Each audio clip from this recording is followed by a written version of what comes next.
बॉम्बने त्याची गाडी उडवून देऊ, सलमान खानला पुन्हा जीवे मारण्याची धमकी, भाईजानला वारंवार धमक्या, चाहते चिंतेत.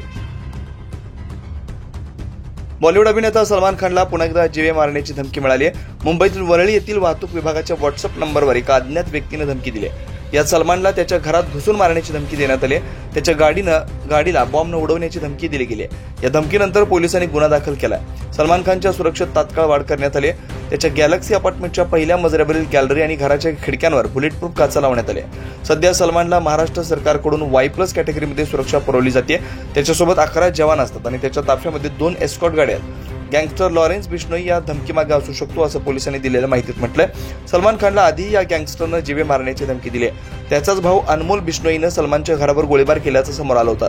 त्याआधी सलमानच्या घरात गोळीबार झाला होता, ज्यामध्ये घराच्या भिंतीला गोळी लागलेली होती. सलमान खानच्या घरावर हल्ला होण्याची चिंता लक्षात घेऊन मुंबई पोलिसांनी सुरक्षा उपायांमध्ये कडक वाढ केली. सलमानच्या गाडीला पूर्णपणे बुलेट प्रूफ करण्यात आलंय आणि त्याच्या घरावर कडक सुरक्षा देखरेख ठेवली जाते. या सर्व धमक्यानंतरही सलमान खानने आपल्या चित्रपटसृष्टीतील काम सुरूच ठेवलंय. त्याचा चित्रपट सिकंदर नुकताच शूट करण्यात आलाय आणि बॉक्स ऑफिसवर रिलीज झालाय. सलमानच्या इच्छाशक्तीला पाहता त्याने धमक्यांना उत्तर दिलंय आणि त्याचे चाहते देखील त्याच्या समर्थनार्थ आहेत. 9 न्यूज महाराष्ट्र ब्युरो, नाशिक.